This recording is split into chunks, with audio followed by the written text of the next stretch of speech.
Lat Joor wàcc ñëw dugg ci biir kër gi ñëw ne ñu naan Sëriñ Tuubaa ñu ni ko mi ngi ci wana wi mu ñëw fekk ko ci wana mi ngi ko fekk koy mbind mu di ko ni ko loxo jàpp mu siggo ci xool ko ni ko ah Jóob mu ne ko Mbàkke mu ne ko gawar bi dox ngaw naaj ji mu ne ko waawoo Mbàkke ni ko tubaab bi dañoo jëm sama kër ga ca dëkk la bëgg faa yegg di yàq ma bëggoon nga ñaanal ma dox seen digg ak ñoom bala ñu faa yegg di yàq cey Sëriñ Tuubaa ni ko ndax te ngaa toog fii ñu ñaan yàlla nga bañ a dem parce que xam na ni kii di dem fu demee dafay des xam na ni Lat Joor mi combat bi bu demee daf ciy des mu bëgg ko protéger ni ko te ngaa toog fii ñu ñaan yàlla ba duñ fa egg di yàq mu ni ko man nga ko jubóo nga ak yàlla sa borom ba loo ko ñaan mu man la ko waaye man Kajoor ak Bawol dañ ne ma yawa yawa bu muntumaa làqu ci benn doomu aadama ragalu ma laaxira sama bàyyi man damaa xamul la fa ne ñaanal ma rek ma dem Sëñ Tuubaa jox ko benn mbubbam mu dawloo ko ñu war maalaw rëppatal ak si déqale bi ñëwee ba déqale dafa taxaw ci kaw tund wi kaabare fasam bi mooy photo boobu nga gis mu kaabare fas wi ñu xëy tubaab bi xool ko mu ne Kër Njoole mi ngeen di seet a ngi nii fa la taxaw ndeysaan Kajoor ak Bawol woo wuddu Fatim mu ne ko ma xura jëm Biram Fatma ak Mbay Buub mu ne ko damaa bëgg nga woowal ma ana njóogu maa paate benn du kenn la ci doomam yi astaxfurlaa Korndeela Ñabas ana Korndeela Ñabas ñu ne ana Korndeela Ñabas ana Korndeela Ñabas mu dawal fasam ñëw taxaw Lat Joor ni ko Ñabas sa ndey dama ko takke ca mbul te ma gërëm ko lool ci sama liggéey te tey nag doom ma sol mbubbum dee ma bëgg nga ànd ak sa néegum ndey ñibbi ndax nga doon jiwu Korndeela Ñabas ni ko loolu mooy man nga gën a bañ ci say doom tey nga taxaw war a dee ñi la bëgg ñëpp ànd ak yow ci dee googu man may daw di rocceeku du ma ko def Lat Joor boobu dafa bëgg deretam am lu des bien sûr ndeysaan ndonoom la bëgg ndonoom sax fi mu taxawee noonu ñuy discuter ñoom ñaar ci loolu rek premier cadeau bi tubaab bi njëkk a tiir moo rey Korndeela Ñabas ñu commencé seen bataille boobu commencé xeex boobu ba tubaab bi liñ ko fetale moom Lat Joor da dóor ko ay bal ci dënn bi mu wàcc sëgg liis mais mi ngi continuer di combattre ba mujj gi mu daanu ci fas wi sukk ci suuf ñaari bëti óomam continuer di armer fetalam di tirer ba mujj gi noonu la àndeek fetalam di dem ni mu toogee ba jaaxaat ñu ne buur daanu na Lat Joor daanu na Lat Joor daanu na Demba War Lat Joor Tafsir Maba Jaxu ñu soog a indi suñu rubrique ndëgg sërëx waaw en un mot dina jafe Demba War Lat Joor ndeysaan Tafsir Maba Jaxu nitu yàlla la woon c'était pas un simple guerrier wàllu la woon taalibe cheikh la woon nitu yàlla la woon boroom xam-xam la woon nekkuloon un simple guerrier boo xam ne il est un conquérant n'est-ce pas bu xeex wër di xeex non objectif même c'était indi l'islam indi diine indi charia yéene Sénégal donc bokk na ci ñi nga xam ni xeex nañu pour Sénégal tey l'islam bi ñu am ñun mën ko am bu dul woon ak Maba Jaxu ak ñu mel ni moom kon ñun duñu jot ci l'islam duñu jot ci diine kon Maba Jaxu macha allah nitu yàlla la d'abord donc xeex na existence am li ko ci war yëpp def na ko combat yi mu war def ak tubaab yi mu war def ak ceddo yi def na ko kazalika aussi Demba War dafa def li ko war lépp parce que rôle am c'était accompagner Lat Joor le Damel et le Kayor défendre le Kayor Kajoor ak Bawal xam nga mook Lat Joor bi ñu jógee ci Maba Jaxu dafa jaar Lat Joor dafa jaari Siin dañuy wax benn xeex bu mu am ak Buur Siin mook Buur Siin am nañu ay problèmes yu bëri loolu lépp du fi xaj léegi dafa ñëw ni ana Bër Siin ñu ne ma nga kër Ngol Bis mooy kër Ngol Bis benn dëkk la boo xam ni fa lañ daan ngomaare fa lañ daan jongale nga kër Ngol Bis Lat Joor egg si dëkk ba ci seen kaw dafa leen surprendre fekk Buur Siin daf ko bett àndut ak armée bu bëri Lat Joor def éruption timis la fa egg si taal dëkk bi ci seen kaw ray fa ñu bëri Buur Siin échappé foofu mais Buur Siin armée puissance bi mu amoon pour Lat Joor défier ko ouvertement mën ko gagner ci bataille c'est pratiquement impossible c'était un roi très puissant très intelligent mais plein de sagesse donte ni moom doon jullit ku amoon sagesse la ku respecté woon l'être humain la ku respecté woon ay pacte la ku respecté woon sa parole la Buur Siin donc ku kii la woon mais Lat Joor ba mu fa jógee dafa ñibbi ci Kajoor ak Bawol daal di séddale nag Kajoor ak Bawol dafa am boobu ay objectifs yu mu am. parce que dafa bëggoon a créer benn royaume bu gigantesque. dootul nekk rek buuru Kajoor mais dafa bëggoon gouverner le Sénégal yëpp. mu jël roi yi buur yi mu amee woon guerrier yi mu àndaloon nommé leen ay buur ci ay dëkk. fal leen di leen fal jëmba Salima Joor Njaay moom la fal Njàmbur fal ñeneen ak ñeneen mu bàyyi nag Demba War Joor ak Sangoone Joor ak Ibra Fatim Sarr ñoom falu leen fenn mu ànd ak ma sekk ndooy dem ca këram nga ca mbul Demba War toog ba bis bi dellu si déggul Lat Joor fat ko fenn est-ce que mu ne nañ laaj lan moo tax Lat Joor faluñu fenn mu takk fanweeri naaru góor di ko fekk koy wure ak ma sekk ndooy moom Lat Joor ñu ne ko jógal Demba War dalaa soxla bañ leen Lat Joor bañ leen a faale continuer wuroo jaam ñi gis ni lii erreur la ñu dem ni Ngoone Latiir li ñu gis ne du jur jàmm mu ne lan ñu ne ko Lat Joor Demba War a nga takk fanweeri naaru góor jóge mbul ñëw ni Lat Joor kaay ñu wure Lat Joor bañ leen a passé bañ leen a faale wure rek Ngoone Latiir jooy jaam ñi dikk ne Lat Joor yaa ngi toog di wure waaye ne la leer na sa ndey Ngoone Latiir ngay jooy Lat Joor fal wëroo di ko ni ko ma lingeer nga Ngoone Latiir looy jooy ba fal la jeeg ci Kajoor ba waañ desu fi fal la lingeer ci Kajoor ba waañ desu fi lu la naqari ba tax kay jooy mu ne ko damaa xam ne fanweeru naari góor yooyu jóge mbul di sa néegub ndey mën Ngoone Latiir mbokkam la ni ko di sa néegub ndey mën Ngoone Latiir ñi la jógal ñu gisee nga bañ leen a faale loolu bu continuer nekkul lu lay jik mën ngeen ci am ay problème mën ngeen def ba yéen ñaar du ngeen ci mën a déggoo demal nga waxtaan ak ñoom Lat Joor ñëw waxtaan ak Demba War dem nañ ñoom ñaar ba xaw a discuter wu foofu ba jàmbur Kajoor ñi ñoo leen mujj jubale defere leen ñu àndaat mais foofu xawoon nañu am ay tiraillement loolu c'est naturel c'est normal entre ay nit yi ànd ci loolu bien sûr biñ leen jubalee ba pare nag Lat Joor dafa ñëw lëng Demba War ni ko boo gisee li tax faluma la fenn man mii faluwuma fenn damaa bëggoon ñii ma fal bu seen nguur saxee ba sax su ma jógee mbul ñëw ngay nga takk buur bu ñu ganee ni doonu buuram ba ñii ñibbi bàyyi kookum réewam Demba War ni ko dama ko déggeewul woon noonu mu ne ko lool rek la mu ne kon baax na maa ngi ñibbi mbul jéglu la nee nañ bi mu demee ba ci yoon wi nag am na benn waaye bu ñuy wax Ibra Fatim Sarr dafa jekki-jekki xàqataay pipp maanaam xàqataay pippatu Demba War ni ko muy Ibra Fatim Sarr looy xàqataay ko pipp mu ne ko damaa xam ni waxu gërmi xiinu wax sa teyam bu weesoo rek tebbi ko mu ni ko yow li la Lat Joor wax ci Kajoor ak Bawol ba ñëpp dégg ko ak si li nga ko tontu si Kajoor ak Bawol ba ñëpp dégg ko nga dellu si da ngay àndaat ak moom est-ce que ni ko man boo àndee ak moom man du ma ànd ak moom ndax Kajoor sonn nañu Bawol sonn nañu bés bu set ngay añ ci sunu gafayka yi di reer ci sunu mbuus yi di dékkuy bal suba ak ngoon c'est-à-dire dañu sax ci benn perpétuellement ci benn guerre pendant des années durant réñu Lat Joor yëpp presque amuñu temps tooguñu xeex rek moom la nag mu ne ko muy moo tax mu ne ko ñuy añ ci sunu gafaka yi di reer ci sunu mbuus yi di dékkuy bal suba ak ngoon ndeysaan ci foofu la ñu continuer ba gouverneur ñëw attaqué Lat Joor daf ko bind lettre ni ko fekk ñu déqale ma sekk ndooy jàng lettre bi ci bi ñuy reer ci timis ni Lat Joor tubaab bi neen nga fekk leen déqale mu gestu Wuddu Fatim Sarr ak Ibra Fatim Sarr ñoom ni leen jàmm jeex na gaa yi ni jàmm jeex na sëriñ si kéel ko joor yi mu dugg ci xàmb yi sangu génn war ànd ak xare bépp jëm ci këram gi ca mbul da ngay dégg benn poursuite bu ñuy wax ni tubaab bi dañu ko doon topp Lat Joor en réalité Lat Joor yëgul ni sax tubaab bi ñu ko topp parce que boobu mi ngi dem ci ay gàllaajam di préparé wu dëkk bu nekk mu dem fa sangu ñu takkal ko mu jàll feneen tubaab bi nag ñoom ñu ngi koy topp ñoom bi ñu ne ana Lat Joor ñu ne ma nga jëm mbul ñu topp rutu fasa mi ñëw mbul fekk ko sangu ci xàmb yi ba génn jëm ci këram ga ca ngay ñu ne ana Lat Joor ñu ne ma nga jëm ngay ñu topp rutu fasa mi ñëw ngay fekk ko sangu ci xàmb yi jëm këram gi ca ndéem ñu ne ana Lat Joor ñu ne ma nga jëm ndéem bi ñu ñëwee ba ndéem tubaab yi dañu taxaw foofu daan ni léegi topp gi ñu koy topp jaru ko benn tubaab moo leen mu ni leen këram yëpp déqale la ci gën a bëgg dañ fa egg bu ñu eggee rayil ña fa nekkoon lakk dëkk ba toog fa xaar ka dinañu fekk bu ñu ñibboon Ndar sax dinañu fekk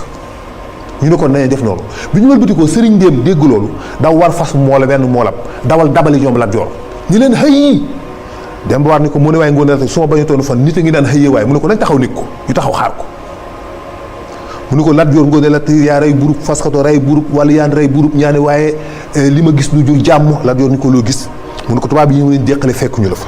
ñëw nañu ngay fekkuñu la fi ñëw nañ ndéem fekkuñu la fa nee nañ ñu ngëm sa kër ga ca déqale nee nañ bu ñu eggee lakk dëkk ba rey ña fa ñëwoon toog xaala di nga leen fekk bu ñu ñibbee Ndar sax nga fekk leen fa Lat Joor ni kon kon jàmm jeex na mënut ñoo continuer ñu ne jàmm ñu fekk seen ngalaa bu fas yee wëlbati ko rëppatal ut si déqale bi ñu ñëwee ba accès Mbàkke Bawol jaar na Demba mu ne ko mu ne waay Ngoné Latyr kat su ma bañu toon fee nii nitu yàlla bi ñuy wax fii muy Serigne Touba. nga jaar fi mu ñaanal la nga soog a continuer mu ne ko wax nga dëgg. mu ñëw wàcc ci wanag wi ni cëpp ci kaw fas wi bàyyi kii ci kaw ak ay botam daal di jagaas yu. Lat Dior est toujours avec Demba War. ils étaient toujours ensemble. mu koy jox toujours des conseils. toujours moo koy jox ay conseils. toujours moo koy orienter toujours moo koy soutenir. c'est magnifique Alaaji. Demba War il était intelligent. ba pare très puissant. amul lu muy ragal. Lat Dior wàcc ñëw dugg ci biir kër gi ñëw ne ñu naan Serigne Touba ñu ni ko mi ngi ci wana wi mu ñëw fekk ko ci wana mi ngi ko fekk koy mbind mu di ko ni ko loxo jàpp mu siggo ci xool ko ni ko ah Diop mu ne ko Mbàkke mu ne ko gawar bi dox ngaw naaj ji mu ne ko waawoo Mbàkke ni ko tubaab bi dañoo jëm sama kër ga ca dëkk la bëgg faa yegg di yàq. ma bëggoon nga ñaanal ma dox seen digg ak ñoom bala ñu faa yegg di yàq. tey Sëñ Touba ni ko ndax dee ngaa toog fii ñu ñaan yàlla nga bañ a dem parce que xam na ni kii di dem fu demee dafay des. xam na ni Lat Dior mi combat bi bu demee daf ciy des. mu bëgg ko protéger. ni ko tee ngaa toog fii ñu ñaan yàlla ba duñ fa egg di yàq. mu ni ko man nga ko jubóo nga ak yàlla sa borom ba loo ko ñaan mu man la ko waaye man Kajoor ak Bawol dañ ne ma yawa bu muntumaa làqu ci benn doomu aadama. ragaluma laaxira sama bàyyi man damaa xamul la fa ne ñaanal ma rek ma dem. Sëñ Tuubaa jox ko benn mbubbam mu dawloo ko ñu war maalo rëppatal ak si déqale bi ñëwee ba déqale dafa taxaw ci kaw tund wi kaabare fasam bi mooy photo boobu nga gis mu kaabare fas wi. ñu xëy tubaab bi xool ko mu ne kër Njoole mi ngeen di seet a ngi nii fa la taxaw ndeysaan Kajoor ak Bawol woo wuddu Fatim mu ne ko ma xura jëm Biram Fatma ak Mbay Buub mu ne ko damaa bëgg nga woowal ma ana njóogu maa paate benn du kenn la ci doomam yi. astaxfurlaa Korndeela Ñabas. ana Korndeela Ñabas ñu ne ana Korndeela Ñabas mu dawal fasam ñëw taxaw Lat Dior ni ko Ñabas sa ndey dama ko takke ca mbul te ma gërëm ko lool ci sama liggéey te tey nag doom ma sol mbubbum dee ma bëgg nga ànd ak sa néegum ndey ñibbi ndax nga doon jiwu Korndeela Ñabas ni ko loolu mooy man nga gën a bañ ci say doom. tey nga taxaw war a dee ñi la bëgg ñëpp ànd ak yow ci dee googu man may daw di rocceeku du ma ko def. Lat Dior boobu dafa bëgg deretam am lu des. bien sûr. ndeysaan ndonoom la bëgg. ndonoom sax fi mu taxawee noonu ñuy discuter ñoom ñaar ci loolu rek premier cadeau bi tubaab bi njëkk a tiir moo rey Korndeela Ñabas. ñu commencé seen bataille boobu commencé xeex boobu ba tubaab bi ni ñu ko fetale moom Lat Dior da dóor ko ay bal ci dënn bi. mu wàcc. sëgg liis mais mi ngi continuer di combattre ba mujj gi mu daanu ci fas wi sukk ci suuf ñaari bëti óomam continuer di armer fetalam di tirer ba mujj gi noonu la àndeek fetalam di dem ni mu toogee ba jaaxaat ñu ne buur daanu na Lat Dior daanu na ñu arrêté Demba War ni arrêté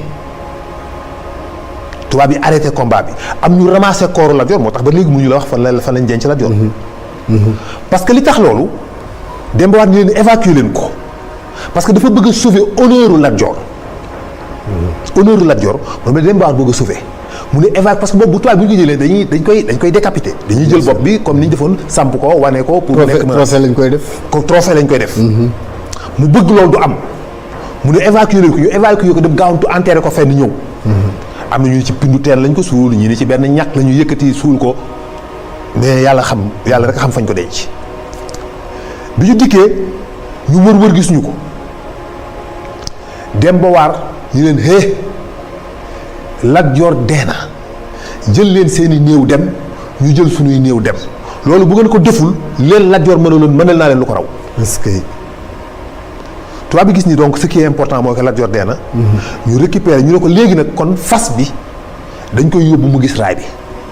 parce que comme Lat Dior dafa taxaw ni du ma gis raay Maalaw du gis raay. xam nga Lat Dior la waxoon man Lat Dior du ma gis raay parce que dafa ñu woon raay bi du fi am d'accord woon raay parce que dafa jàppoon ni raay exploitation la dañuy exploiter suñuy ressources minières di ko yóbbu déjà Lat Dior dafa teel a xam yooyu mu ne nag raay bi du fi jaar te raay bi dafay troubler nelawu suñu mag ñi tëdd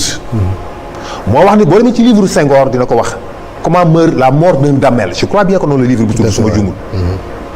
dafay wax ni chaque guddi su ma tëddee damay dégg suufu Kajoor ak Bawol naan Lat Dior protégé ñu aar ñu Lat Dior moo wax loolu mu ni chaque guddi bu ma tëddee damay dégg suufu Kajoor ak Bawol naan Lat Dior aar ñu protégé ñu moo tax bi mu defee loolu Demba War nii ñu ne ko léegi fas bi kon da ngay bàyyi kon ñu yóbbu fas bi mu gis raay bi. Demba War ni waa d'accord yóbbu leen fas bi booba fas yi ñu ngi ko jam ay bal yu bëri waaye fasu xare. dafa xam lu ñu xamul lu tubaab yi xamul. fasu xare ak gàllaaj yi mu takk bu ñu ko jamee ay bal li fekk teggiwuñu teggi mën naa bañ a daanu moom fas bi. Demba War xam ne ni bu ñu fas bi bu ñu teggee rek mu daanu bi ñëwee ba nga xam ne benn tund rek moo des bu ñu ko traversé rek dinañ gis raay bi. ci la Demba War ñi leen fas bi dafa sonn ndax blessure yi ak bal yi nekk ci yaram bi. nañu teggi comme ça mu oyof pour fas bi mën a egg ñu ne ko waa d'accord ñu dindi teggi affaire yi rek fas wi daanu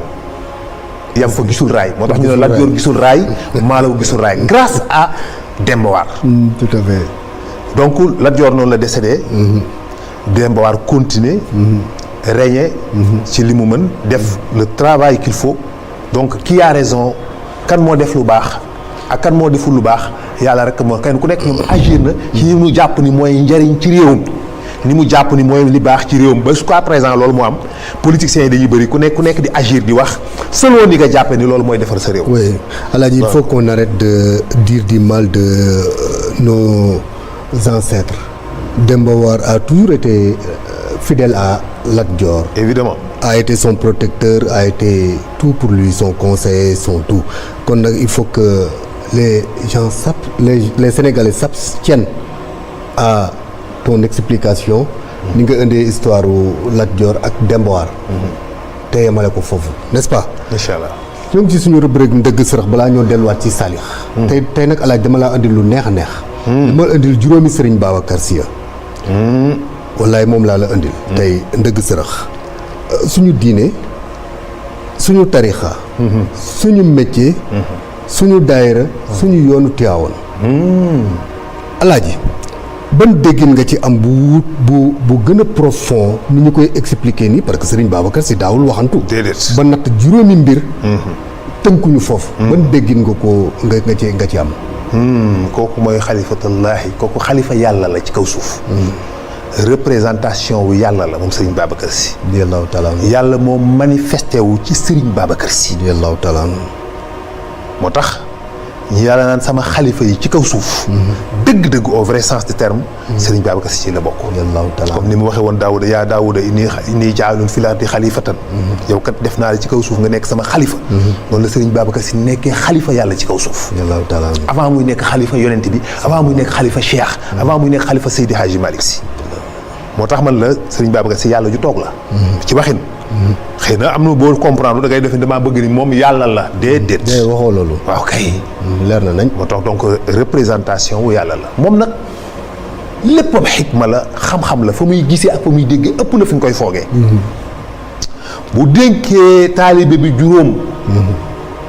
xam na ni juróom yooyu mooy seen noflaayu àdduna ak alaxira mooy seen njëriñu àdduna ak alaxira mooy seen richesse u àdduna ak alaxira parce que comprendre na jamono ji ñuy dund après fitna day bare jafe-jafe dafay am bàkkaar dafay bare xat-xat day am jaamu yàlla dootul mën a correct mu seet li leen di yombalal ba lépp ñu mën ko jot mu dénk leen ko moo tax mu wax leen juróom yooyu nga ne mu ne leen seen suñu diine. suñu diine mooy lan xam nga suñu diine mooy suñu jikko dafa bëgg a wax ni góorgóorlu leen ci seen jikko. diine firiwul allahu akbar asalaamaaleykum woor weeru koor diine mooy jikko ji diine di def ci nit. islam mooy julli woor aj màkka. est-ce que. xam nga dégg yàlla di wax xaalate lil ahrabu amanna qul lam tu'minu walakin xuulu aslamna. bi arab yi waxee ni ñun gëm nañu yàlla ne leen déet gëmugu leen amugu leen iman wax leen ni mu wommatu nañu aslamna mooy islam. islam mooy ku wommatu ku accepter les conditions d'accord naa yàlla am na yonent bi am na damay julli damay woor damay aj màkka damay génne zakat ñu yow muslim nga islam nga waaye al mu'minin wala al muqinin wala boog ñi nga xam ne ñu dëggu ñooñu mooy ñi nga xam dañ dem ba adopté jikkoy diine ñun nag Sénégal foofu lañu ci barème boobu lañu Seydi Hadji Malick yóbbuwoon xam nga da ngay gis dafa am ñoo xam ne dañoo ñëw Sénégal fekk Sénégal yóbbu diine ci beneen dimension bu kawe. wallaay ci benn niveau kawe. baar bi ñu yéegal baar bi fu kawe. boobu waxatuñu waxu ay julleek ay woor ak ay aj màkka parce que doomu jullit bi am juróom-ñaari at dañ koy dóor ci jullit. doomu tijaan bi am juróom-ñaari at dañ koy dóor ci jullit. tux xalaatuñ ko mook naan sàngara moo yem ñoom dafa xaraam. taxaw di saw ñun bi ñu nekk xale yooyu yëpp dama koy fàttaliku. bu ñu léegi si dañaa la tëwug saay-saay. wallaahi maanaam catastrophe la woon. wallaahi yàlla xam tëwug saay-saay. taxaw di saw mel ni yow. da ngaa rey nit. kenn sañu ko. kenn sañaatu ko. saaga bu ñu la déggee nga dagg saaga. mais dafay mel ni yow da ngaa def benn kii dafa tukki wallaahi. yooyu mbokkutuloon ci wax ji julli da nga koy def fala bu dee on n'en disconvient pas. boobu foofu ñoom fi ñu leen wax mooy fan nga toll ci xàq sa digganteeg yàlla sa digganteeg sa moroomu julli. suñu diin yooyu lañ daan mooy tonte di ci bàyyante xel. c'est magnifique di nekk ci ay dimension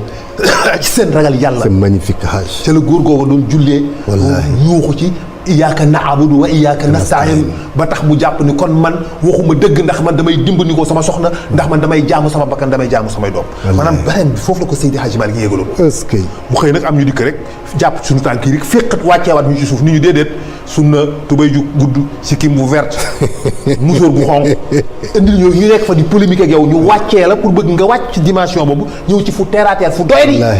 parce que ñoom foofu lañ toll. ci dimension bu doy di boobu lañ toll. moo tax ñoom yooyu lañ tolloo lii sunna la sa loxo da nga koy laxasoo sa tànk da nga koy lonk na la sa sikkim daa war a giri say bët nangam musóor gi nga war a takk nii la mel tubéy ju cëkk yu am fii lay ñàkk ful la fa ñëw wàccee nit ñi bëgg na wàccee ci barème bu terre à terre boobu nga xam ni kuy soog a dugg ci l'islam amul civilisation boole ci xamul dara nekk ab kutumbal boo xam ne ci àll bi la génne amul benn civilisation moom la ñuy jàngal yooyu. naan ko tubéy ji nii nga koy sol ak sa sikkim nii nga koy mel ak sa musóor nii lay mel. donc loolu dafa bokk lenn ci yi nga xam ne nga jégal ma nag sama temps bu bare bi wax ci xaw a jël. mais loolu mooy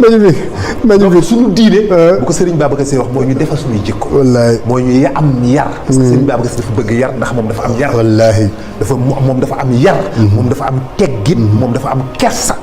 moom dafa am yar moom dafa am teggin moom dafa am kersa. dafa bëgg nag ñu jéem a adopté yar. ak kersa ak eggin ndax Seydi Hadji Malick nee na yar boobu mooy tax nit egg ci yàlla. c'est magnifique alaaji suñu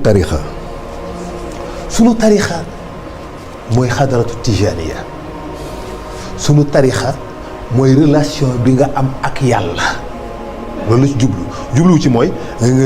sunu tarixa parce que kon du la wax sunu yoonu Tiwaawan. xam nga kon du la waxaat loolu. maanaam firiwul sunu tarixa firiwul dem Tiwaawan dellu si ziyaara nangam déedéet sunu tarixa mooy zikr yi ngay zikr tudd gi ngay tudd yàlla fonk gi ngay fonk course bëgg gi ngay bëgg ay turu yàlla passion bi ngay am ci zikr passion bi ngay am ci jàng alquran passion bi ngay am ci réflexion.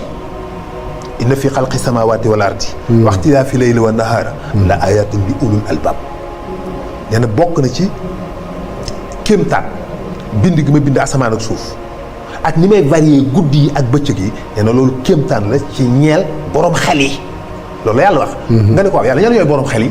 mu ne non non allazina yaskuruuna allaha qiyaaman ni waxul leneen de daf ni allazina ñi nga xam ni yaskuruuna allaha dañuy tudd yàlla qiyaaman ci taxawaay wa qu'uudan ci bu ñu toggee wala junubihim ci bu ñu tëddee seen wa yatafakkaruuna ñuy def ay réflexion fii xalaqi samaawaati wal ardi ci ñoo bind asamaan ak suuf ba tax mu ne rabbana yow sama borom maa xalaqta haazaa baatilan bindoo lii ci ak neen subhaanaka yàlla ne ñii ñooy lay doué d'intelligence loolu mooy tarixa cheikh mooy toog naan allah laa ilaha illa allah astaghfirullah ca kaw ca jàkka yi muy yir ngay dundal yàlla ci kaw suuf ngay dunde yàlla ci kaw suuf loolu mooy tarixa cheikh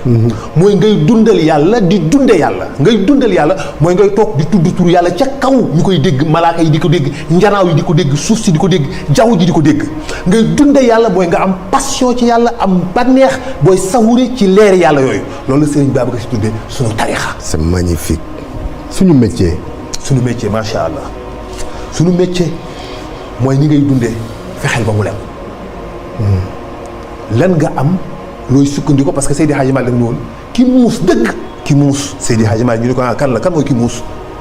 mu ne nekkul kii rouler nit ñi dans la farine nekkul kii nax nit ñi ba falu buur nekkul kii nax nit ñi ba am alal nekkul kii defar bomb dafa ni mooy ki fexe ba am lu lew lu mu mën a dundee li ci des lépp yu dunda mu def ko ci jaamu yàlla nee na ko koy ki muus. est-ce que. donc suñu métier mooy naka la ñuy fexe ba mën a fàggu wërsëg woo xam ne du ñu nekk ci fitna ba mën a dund tout simplement. xul bare alal mën a dund. loolu rek mooy objectif bi ut loo xam ne di nga mën a dund tout simplement. pas nga yor ay montagne ay stock xaalis yoo xam ni ça n'apporte absolument rien du tout da nga koy dalale sa xel rek mais du la jëriñ dara tekkiwul dara loolu mooy sunu métier. métier kon lu am importance la ci doomu adama bi. très important. mooy tax nga gore. mooy tax nga gore. exactement ça te libère. dafay tax nga mucc day tax nga am sax. wallaay loolu la macha allah. suñu daayira alaaj nag foofu la problème bi nekk foofu moom mën maa lay dugal. sunu daayira nag mooy problème bi. waaw suñu daayira. xam nga sunu daayira. alaaji suñu xam nga tey Serigne Babacar Sy xam na li tax mu wax la loolu de gis nga tey bi ci njëkk tey mooy daayira rek moo mën a defaraat société bi daayira kese la gis nga yàqu gis jamono ji yàqu wallaahi ñaar ko mën a defar daayira ak internat daayira yi ak internat yi kese ñoo mën a defaraat Sénégal parce que nit ñi mënatuñu yar amatuñu possibilité wu yar amatuñu liberté pour mën a yar amatuñu temps pour mën a yar amatuñu sago ak dal pour mën a yar loolu moo nekk famille père waajur yi noonu la ñu mel donc ñaar rek option rek la ñu desee buñ ko développé liggéey ci bu baax wallahi mën na defar réew mi ba ñépp ni ngeen bëgg ñu mel ko ci mbaax njub nite équilibre am tawfiix bëgg yàlla mooy lii nga xamante ni si mooy daayira ak li nga xamante ni si mooy internat parce que daayira bu ñu fa dajee fa la ñuy daje ay moroom ay xale guddik àjjuma bu nekk di waxtaan ci yàlla di waxtaan ci tarixa di waxtaan ci yar dinañ jégloonte parce que ay entre xale lañ macha allah bu ko defee moom moo tax daayira am solo waaye nag le problème mooy que daayira bi tey dafa feebar lu ko feebar ay nit ñu rax ci biir daayira yi ñoo xam ni benn yitte rek lañu am moo yàq est-ce que mooy yàqate yàqkat yi ci daayira yi yàqkat yi nga xam ñoo nekk ci biir daayira yi mbooloo boo gis muy daayira bi muy association bi muy collectif international des talibé cheikh muy muxtafina muy abnaaw muy mbooloo boo gis ci Sénégal mbooloo politique parti politique fépp am na ca biir ñoo xam ni yàq rek mooy seen yitte wallaahi ku ne ñu wax ak moom doo xam ñii ay seytaane lañu wala ban jàngoro moo leen dal parce que man xam leen ba lu ma mënul comprendre wallaahi allah gis nga man ku réew bu su xam ne daayira bi ñëpp a ngi ci biir am na koo xam dafa réew waaye nag ku am pas-pas la ku bëgg daayira bi baax la mais nag dafa réew man kooku mën naa maslaat moom am na koo xam ne dafa bëgg daraja ku baax la ku bëgg daayira bi jëm kanam la ku bëgg tarax bi la mais moom dafa bëgg daraja mais kooku man mën naa négocier ak moom ñu jox ko daraja yan ko muy jàngi ak moom di dem ñu ne ko yaay yàlla bokk ko njaag malaaka yi ànd mu yenu koy dem yaay ustaas bi yow la yaag malaaka yi yéen a bokk ko njaag yàlla yéen a ànd yaay muqaddam bi mu yenu koy jàngi ak moom amul problème am na koo xamante ni si dafa rëy mais nag bëgg na daayira bi baax bëgg na mbooloo mi ànd bëgg na lépp jub mais dafa am jikko yu rëy kooku ngeen wekk ko naxanteeg moom ci gréem ba ngeen mën a ànd liggéey am na koo xam ne dafa bëgg xaalis ngeen naxanteeg moom am na koo xam ne dafa réew am na koo xam ne dafa naqari deret am na koo xam ne dafa ñàkk kersa mais ñoom ñëpp terewul am nañu pas-pas bu sincère bëgg nañ daayira bi dem bëgg nañu association bi dem mais ki ma jaaxal mooy ki nga xam ne dafay moom gëm na ni yàlla am na gëm na ni yàlla am na gëm na ni moom tarixa cheikh bii tarixa dëgg la gëm na ni seexu tijaani mi ngi gis lépp lu muy def suba ba ngoon moom nit kooku toog ci néegam di xalaat nan lay def ba tas mbooloo moo xam dañoo jóg ni dañuy jéem a àndeey pour ngir jéem a liggéeyal cheikh ngir jéem a liggéeyal tarixa mu ànd ak sagoom moom ànd ak toute liberté am toog di xalaat di nas loolu di wax di def ay stratégie ak ay teg ay stratégie di woo ay nit di wax pour yàq ba pare ni man gëm na yàlla man kooku mooma yëpp ooy alaaji kooku nan la mën a nekkee loolu nu mu mën a nekkee nga ne yow gëm nga ni te yow xam nga ne yow yàlla mi ngi gis li ngay def te xam na li ngay ruumandaat est-ce que pourtant yaa ngi koy def ba pare ànd ak sa sago dofoo jinne saddu la est-ce que loolu tayef la wala da koo tayul c'est magnifique ça c'est ce que je comprends man loolu bëgg naa ko ma ci dimbali yàlla na ko yàlla dimbali alaaji voilà yàlla na ko yàlla dimbali alaaji dinañ ci ñëw suñu yoonu Tiwaawan suñu yoonu Tiwaawan man leer yi nekk Tiwaawan dafa am partie boo xamante ni si loolu rek moo la ko mën a jox donc mooy Tiwaawan dem fa dafa am loo xam ne dugg Tiwaawan moo la koy jox dem ziyaara xabru yi ziyaara Seydi Hadji Malick ziyaara Serigne Babacar Sy ziyaara Mawlaay Cheikh Alhaji Abdel Aziz dafa am loo xam ne loolu rek moo ko mën gis nga boo yëgee da nga agité wu da ngay stressé da nga jaxasoo demal nga def ziyaar Tiwaawan boo ko defee tuuti rek di nga yëg nga am benn quiétude benn sakina parce que sakina boobu tawféex boobu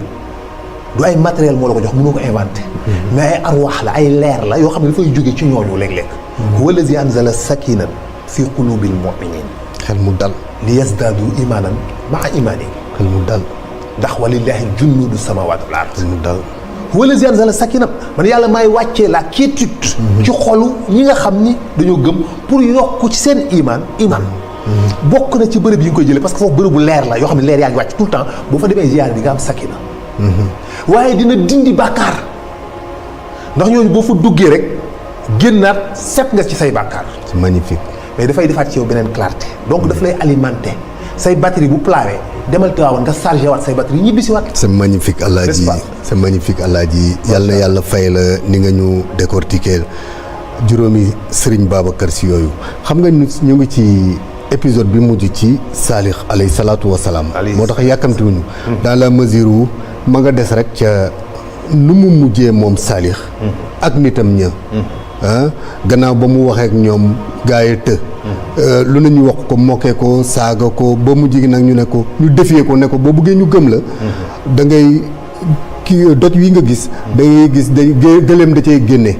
lu mu mujjee gëléem gët ñoom seen yooyu yëpp dinañ ci ñëw mais ñoo ngi yem ci suñu rubrique image du jour ñu ma indil la tey ki ma la indil xam nga yow comme bëggoo di préparer say émission tey dama la indil góor gile Cheikh Ahmed Tidiane Chérif Haj kan mooy Cheikh Ahmed Tidiane Chérif xam nga lu tax dama indil la ñaari photo yi photo bu ci nekk rek sujet polémique la bii nee nañ du Cheikh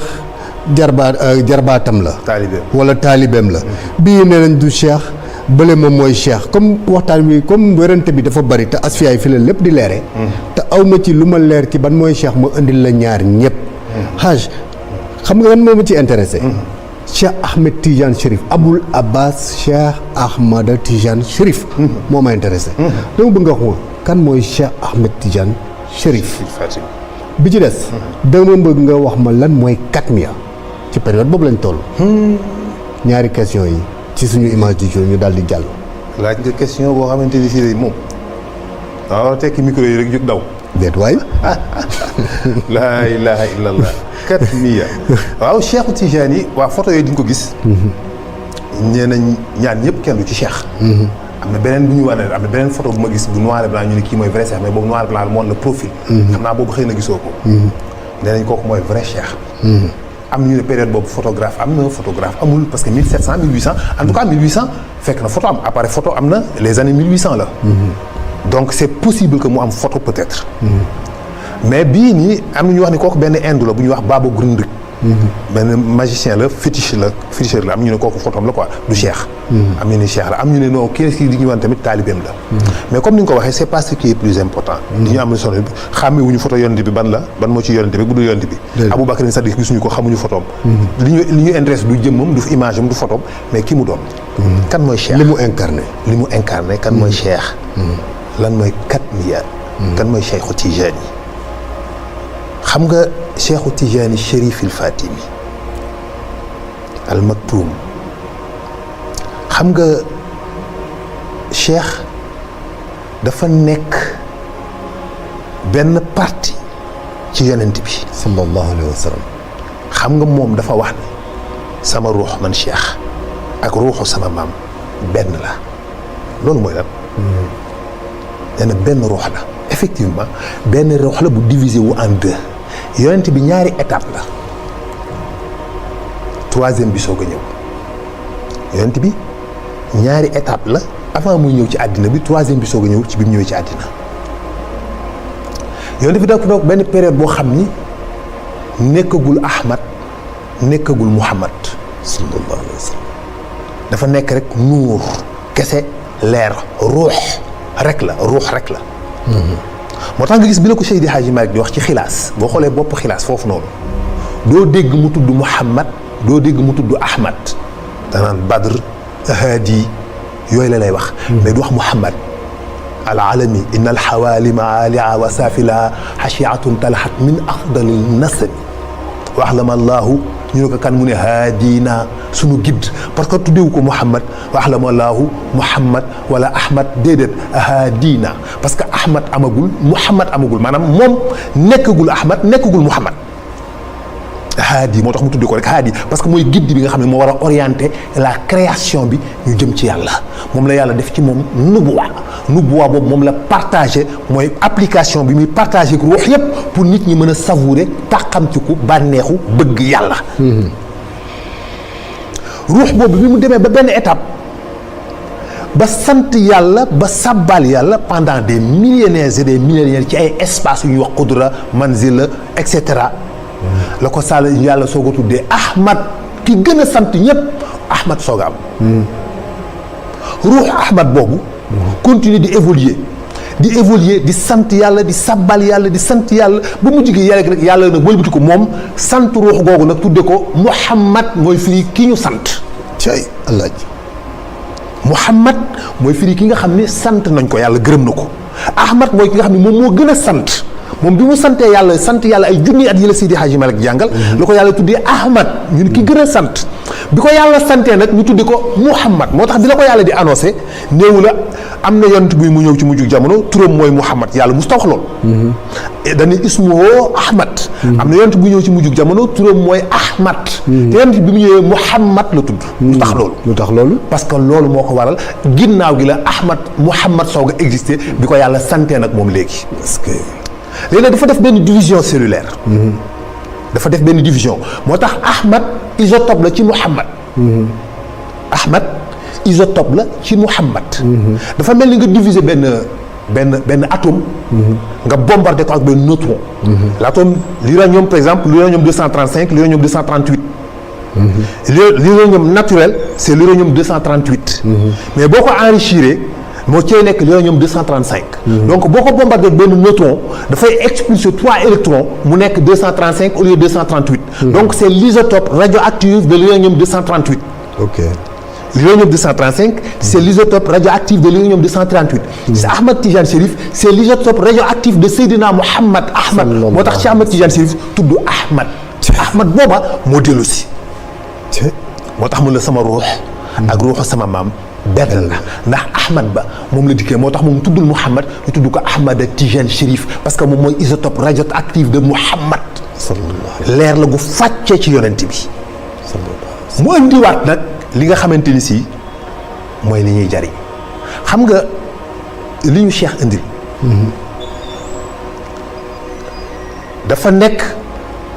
maanaam katmiya mooy Cheikh Tidiane Chérif katmiya waaw loolu lay fi katmiya ci boppam katmiya mooy mystère mooy maktuum moom ci boppam mooy Cheikh Tidiane rek la moom mooy katmiya ndax moom ci boppam moo nekk mystère moo nekk lu ñu mënul xam c'est magnifique mu indi xam nga fan yële déggoon nañ benn waaju bopp bi wérut man noonu laa ko mën a tudd wala xol ba feebar ndeysaan mu waxoon ay waxi wéradi te xëy na sax tontuwuñ ko woon daal ni seen sëriñ bi nga xam ne dafa lekk cere rek gént ndeysaan xam nga damay ragal loolu du fi xaj mais sinon kon ma répondre ci 4 questions ci point boobu du fi xaj dinañ ci ñëw avec des preuves évidentes dinañ ci ñëw Cheikh rek émission la bul yàq sama incha allah waaw jërëjëf li mu wax Cheikh doy na dafa tombé ak katmiya bi il fallait ñu indi Cheikh Ahmed Tidiane Chérif image du jour Aboul Abbas Ahmed Tidiane Chérif est né en 1737 ñii ne 1738 ci Aynou Mady nag benn dëkk la bu nekk à 400 kilomètres de naka lañ koy wax du sud d'Alger dëkk boobu nag bon marocain yi di wéy di wax ni Cheikh marocain la algérien yi di wax ne le berceau de la Tidjaniya moom mooy Algérie parce que fa la Cheikh juddoo ñoom marocain yi ñoom ñuy revendiquer dëkk boobule ne dëkku Maroc la woon waaye algérien kii tubaab yi ñoom ñoo jël annexé ko boole ko ci Algérie donc